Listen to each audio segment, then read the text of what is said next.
Hey foodies, welcome to Cooking Shooking. Today, 1st of August, is a really special day. Ask me why, because it's the day when I posted my first video on the channel 4 years back, and it's been a really great journey so far. It would not have been possible without all your contagious love and support, and I literally can't thank you enough for that. Now let's get back to cooking because that's what we do, Cooking Shooking. Alright, so you can see we are in our new kitchen setup today, so let's make something sweet. In fact, all the festivals are around the corner, so how can we miss making something sweet? Bundi laddus, the perfect way, is on the roll today. Let's begin.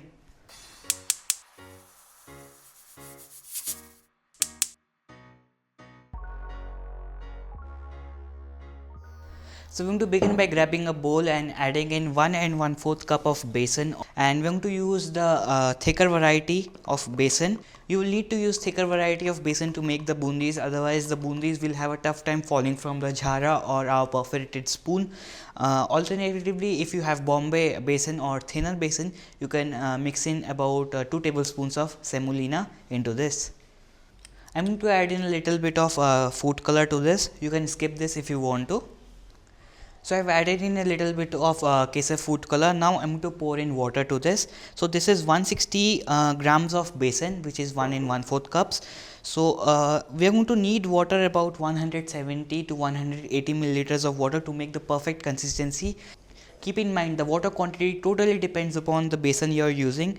I'm going to show you the exact consistency we are looking for, so you can adjust as per that. So I've made a lump free thick batter right now, and I have poured in about 160 milliliters of water to this. Now I'm to keep this aside for about 15 to 20 minutes. After that we're going to adjust the consistency by adding a little more water, and then we're going to make the bundis. It's been almost 15 minutes and the consistency looks great to me. I'm going to add in about a tablespoon of water to this.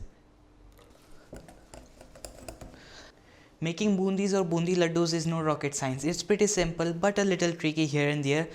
For the bundis, the batter consistency should be perfect, as in it should drop slowly but steadily. You can also take your jhara and pour in a little bit of batter to this, and you can see if the batter, I mean bundis, are flowing or bundis are dropping.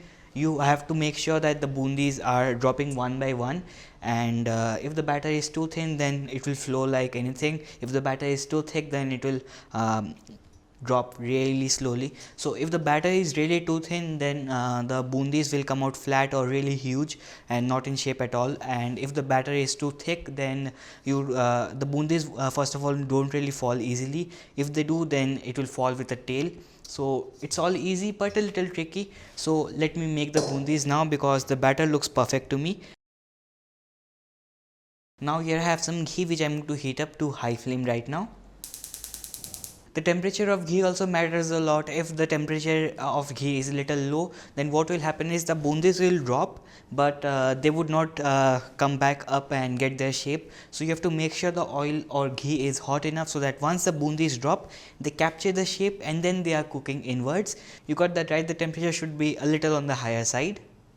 I'll try to explain in detail in the description box below. You can also catch the recipe in the description box below. So before I start making the bundis, let me also show you the jhara. So this is the jhara that I'm going to use today. This is a bundi jhara, very easily available in the market, much more easier than getting a motichur one. And you can also use a perforated spoon like this or a ladle like this. This is the one we use to take out stuff from hot ghee or oil while we are frying it. Choice is yours, but I would highly recommend to use one of these because these have these ridges on the bottom side which help in bundi to be round. Let me show you a close up. So you can see this is the jhara that I'm using, and this is a perforated spoon. Make sure you have at least an inch or a little more of ghee or oil in the pan, otherwise you would be getting flat bundis, or you have seen the bundis clump up and it all gets into a mass like that. We don't want that, so make sure the ghee is at least 1 inch or a little more, and it should be hot. So let's begin. So the ghee is hot. I'm to pour in a little bit of the batter, and you don't have to do anything, the bundis will fall automatically.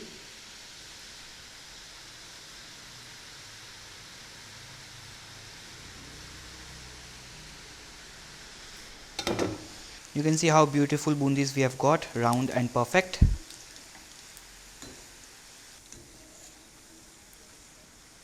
So I'm to take them down to the bowl. You can also take them down to a tissue paper or a sieve.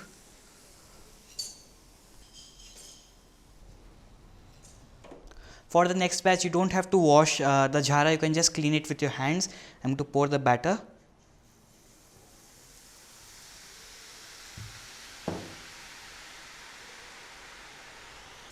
You can see I have got the perfect bundis cooking up again. It's all about the batter consistency and the temperature of ghee that makes the perfect bundi. You don't have to get your hand up the perforated or the jhara and push it like that. You don't have to do that. It will come out naturally.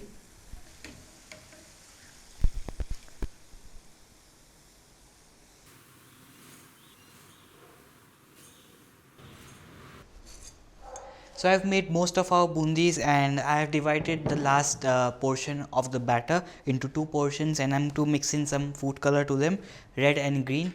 This is totally optional step. If you want to color your bundis, you can do that. Otherwise you can skip it totally. You can make all your bundis in one color if you want to. So red and green, I'm to mix the green color and the red color into the batter. Now after mixing the color, you might have to add a few more drops of water to the batter because the batter gets a little thick. You see how clumsy this batter has gone. We want to add in a few more drops of water to this and make this right.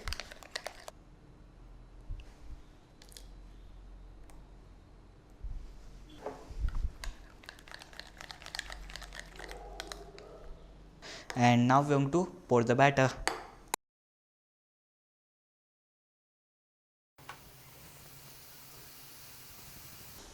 As the bundis are very less and the oil is hot, it will take half the time than cooking the normal bundis.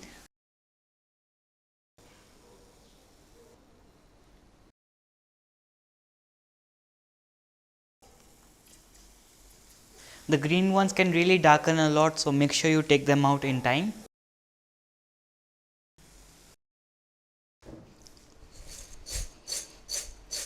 So half the job is done. Our bundis are ready. Now it's time to make the syrup. I'm to share a very good trick to make the perfect consistency for this bundi laddus. It's very easy to make, so let me clean up the space and get back with the sugar syrup. Perfect round bundis as pearls are ready. Now I'm to mix in some seeds and some almonds. You can also mix in a little bit of cashews or raisins, all up to your preference. I like the seeds and the almonds in my bundi laddus, so I'm to just mix them around. So this is the bundi mixture ready. If you have been cooking along with me so far into the video, great, you have made the perfect bundis. Now it's time to make the sugar syrup for it, which is the main part of making bundi laddus. You have to get it right. If you get it a little thinner, then you might not be able to make into laddus. If you get it a little thicker, then you won't be able to make it. So it's very crucial to get the consistency right, and I'm going to show you the trick to do it. Now I'm going to take 1 and 1/4 cup of sugar and add it to a pan. Along with that, going to add in water.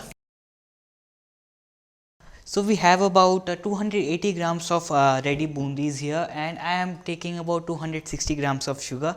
So the ratio is like that. In volume, 1 and 1/4 cup of besan is what we took, and the same volume of sugar I am taking. You can also take 1 cup, or you can also take 1.5 cups, totally up to you. You can even take 3/4 cup of sugar. I made it in all these ratios and it tastes great. So now while the sugar syrup is getting ready, I am to add in a little bit of edible camphor or kacha karpuram. You might have used a normal kapoor in pujas and other things, but this edible camphor is a main ingredient kind of when making bundi laddus. This is usually used in South India more than North India. So I am to take a small tiny bit of edible camphor, a small tiny bit, and I am to just crush it on the sugar syrup.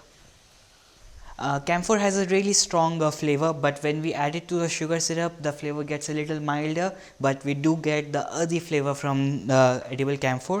I'm also going to add in a couple of cloves to this directly. You can also crush them and add in, but totally up to your preference. And if you know me well, I don't prefer cardamom in every sweet dish, but bundi laddus is an exception. I'm to add in a little bit of cardamom powder to the bundis directly, because we do not want to lose its aroma and fragrance and the flavor. I am to add it directly to the bundis.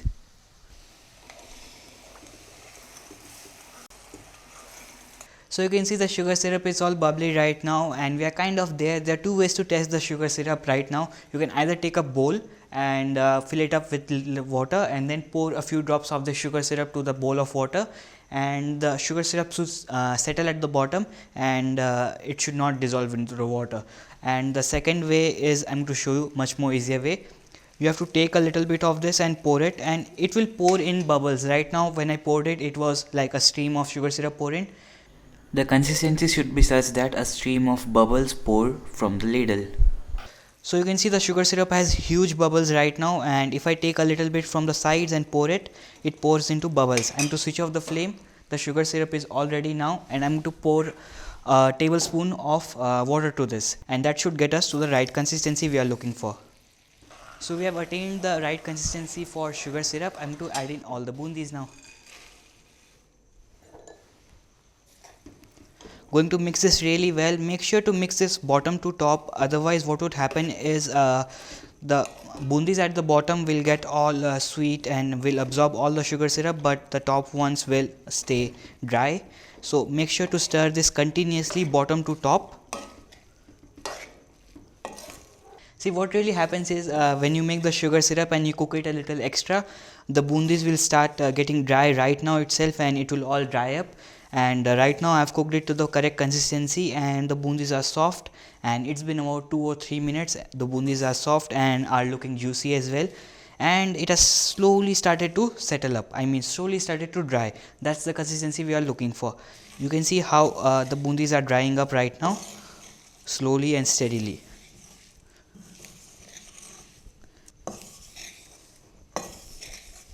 So the mixture looks all ready. It's time to shape them into laddus, and you can wet your hands before doing this if you want to. And to just gather a little bit of this portion and shape them into laddus. Maybe that was a little too big. I'm to smaller it.